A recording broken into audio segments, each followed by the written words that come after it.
시편 113편까지가 할렐루야 시편 이렇게 말씀을 드렸죠. 특이하게 시편 113편은 첫 시작도 할렐루야, 마지막 끝도 할렐루야예요. 시작도 할렐루야, 마지막도 할렐루야. 처음 시를 시작하는 처음도 하나님을 찬송하고 마지막에도 하나님을 찬송하는 것으로 끝이 나는 구조입니다. 구조가 주는 은혜가 있죠. 무엇입니까? 처음도 하나님을 찬송하고 끝도 하나님을 찬송하는 인생. 이런 인생이 복된 인생입니다. 하나님 처음에는 하나님을 잘 믿다가 중간에 파산하는 인생이 얼마나 많이 있습니까? 처음에는 잘 나아가다가 중간에 방향이 틀어지는 삶이 얼마나 많이 있습니까? 하나님 진정으로 축복하는 인생은 처음도 할렐루야, 마지막도 할렐루야. 그걸 채우는 중간도 하나님을 찬송하는 그런 사람이다라고 하는 것이죠. 그래서 하나님을 찬송하라 이렇게 한 이후에 뭐라고 이야기하죠? 여호와의 종들아 찬양하라 이렇게 되어 있습니다. 여호와의 종들아. 이게 오늘날 우리가 읽기에는 그렇게 이상한 표현이 아니지만 이스라엘 백성에게는 굉장히 이상한 표현이에요. 왜 이상한 표현이냐? 여호와의 종이라고 하는 것은 복수로 나올 수가 없는 표현입니다. 구약의 여호와의 종 이러면 딱 한 사람을 가르치는 칭호예요. 누구냐면 모세를 가르치는 칭호입니다. 모세. 하나님과 가장 가까이 있었고 하나님을 직접 대면했고 하나님의 음성을 들으며 하나님의 지도를 받은 사람. 이 사람, 딱 모세 한 사람이 여호와의 종이라고 하는 표현을 이렇게 받을 수가 있었습니다. 거기에 조금 더 확장한다면 여호수아 이후에 바톤을 받았던 사람 누구죠? 여호수아예요. 여호수아. 그래서 여호와의 종 이러면 모세를 직접적으로 일차적으로 이야기를 하는 것이고 거기에 조금 더 끼워준다 그러면 여호수아까지예요. 그런데 오늘 복수죠. 여호와의 종들. 여호와의 종들. 이 말은 하나님의 메시지예요. 하나님을 찬송하고 하나님을 의지하고 하나님을 바라보는 자들은 하나님 보실 때 어떻게 보시는 거예요? 모세로 보시고 여호수아로 보신다라고 하는 것입니다.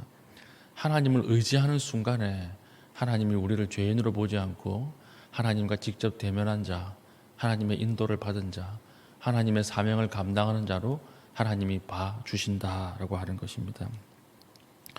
그래서 할렐루야, 처음에도 하나님을 찬양하고 그리고 마지막도 하나님을 찬양하는 인생. 그 인생은 누구라도 하나님께서 모세와 여호수아처럼 보아주신다라고 하는 거죠. 여러분 1월에 그리고 올해 첫 시작을 찬양 그리고 예배로 시작했습니다. 이제 12월 마지막 지금 여러분 상태는 어떻습니까? 예배로 시작합니까? 마칩니까? 하나님을 의지하는 것으로 마칩니까? 하나님 앞으로 잘 달려나가고 있습니까? 그렇지 않다면 다시 꺾으면 돼요. 하나님께 꺾으십시오. 아직 6일 남았어요. 아직 6일 남았기 때문에 지금부터 하나님을 의지하고 하나님을 찬송하고 잘 마무리할 수 있는 귀한 주의 종들 될 수 있기를 축복합니다.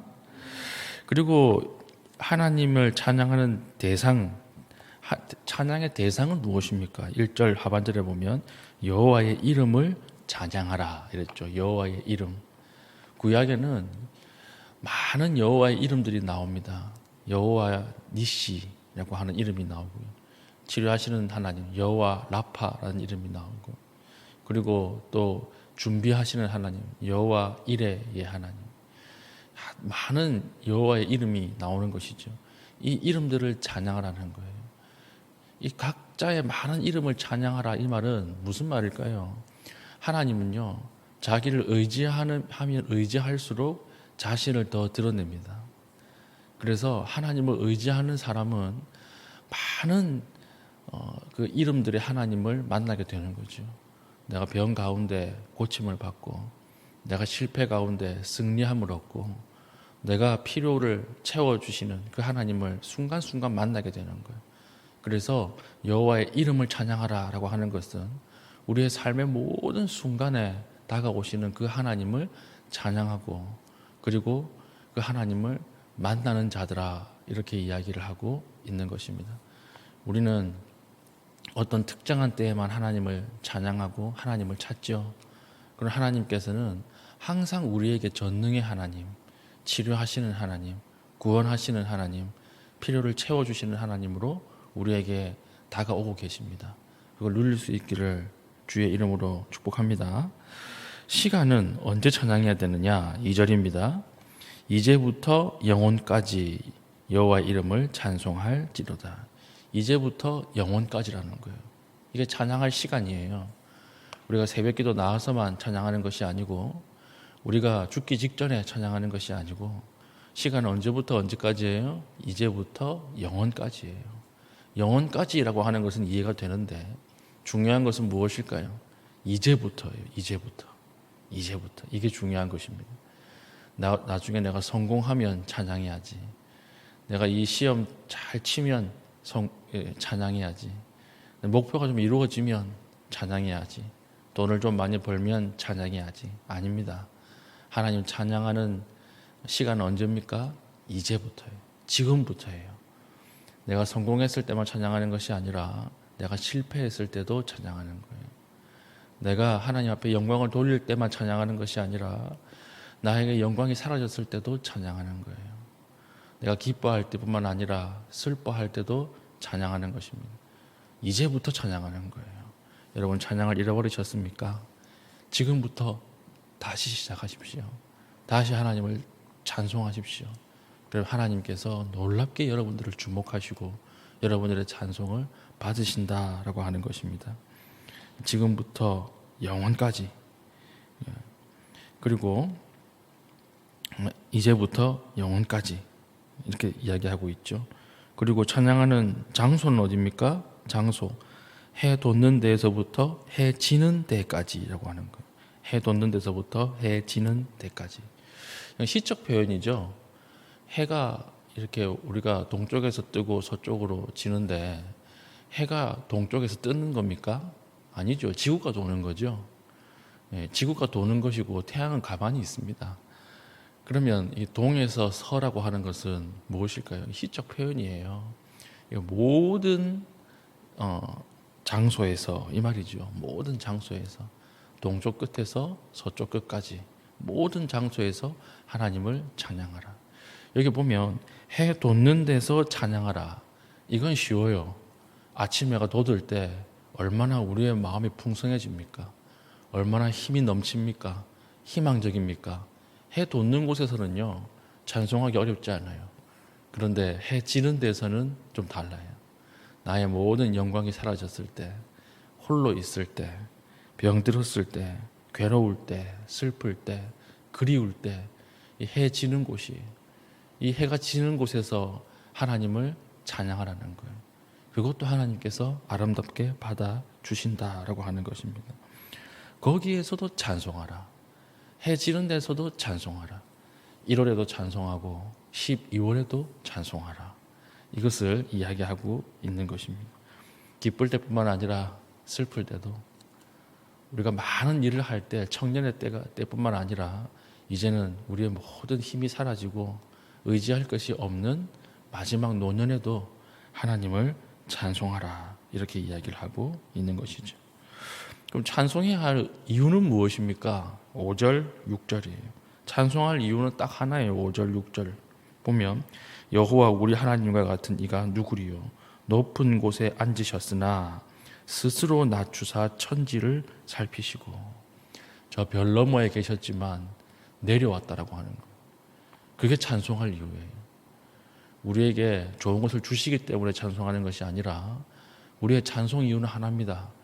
저 우주 너머에 계시고 저 높은 곳에, 영광스러운 곳에 계시다가 낮은 곳으로 내려오셔서 비참하게 나를 위하여 죽으신 하나님, 나와 함께 하신 하나님, 아주 어미롭게 계시다가 가장 낮은 구유로 내려오신 하나님.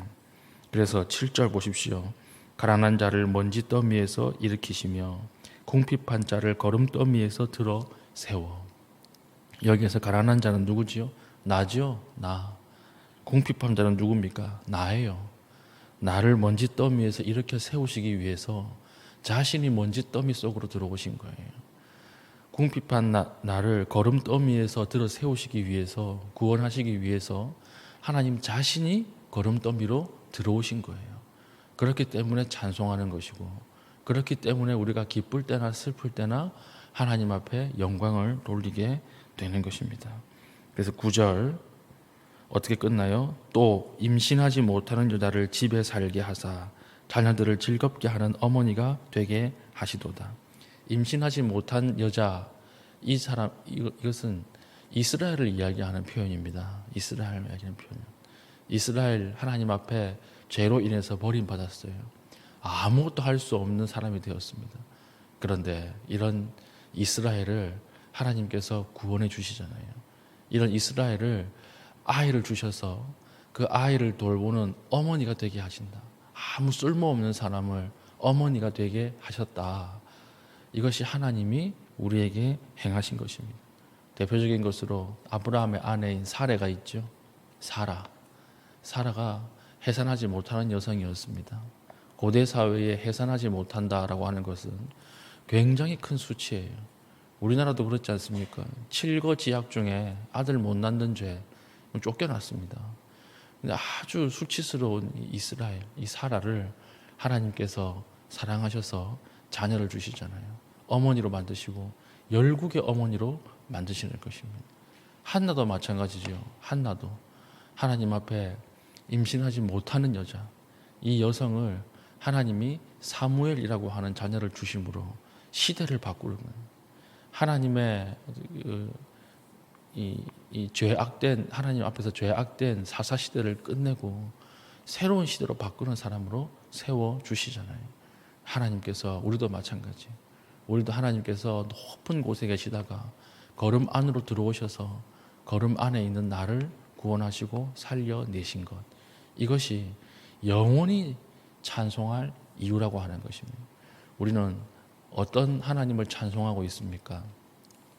오늘 이 성탄에 수직으로 내꽂히는 그 힘, 위에서부터 아래로 가장 높은 곳에서 나를 향해 오신 그 하나님을 찬송할 수 있는 귀한 주의 종 될 수 있기를 축복합니다. 그래서 오늘 시편 참 아름다운 시죠. 성탄절에 우리에게 주시는 하나님의 이런 연애 편지와 같은, 세레나데와 같은 그런 말씀이에요. 이걸 보면서 우리가 어떤 결단을 해야 하겠습니까? 하나님을 찬양하십시다. 우리의 삶으로 찬양하고 우리의 입술로 찬양하고 예배로 찬양하십시다.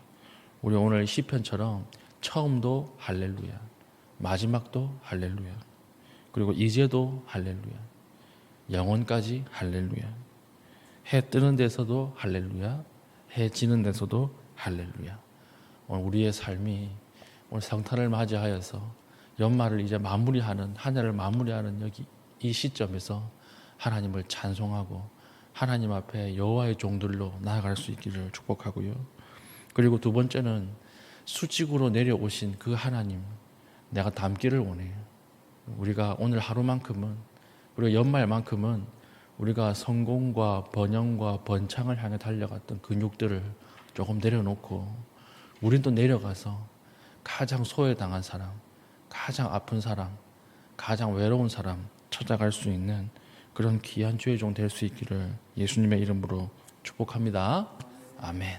기도하겠습니다. 말씀을 가지고 기도할 때 하나님, 낮은 자를 굽어 살피셔서 나에게 찾아오신 그 선하심과 인자하심을 찬양하게 하여 주시고 오늘뿐 아니라 영원까지 내 인생이 하나님을 찬양하는 삶이 될 수 있도록 은혜 베풀어 달라고 기도하시고요.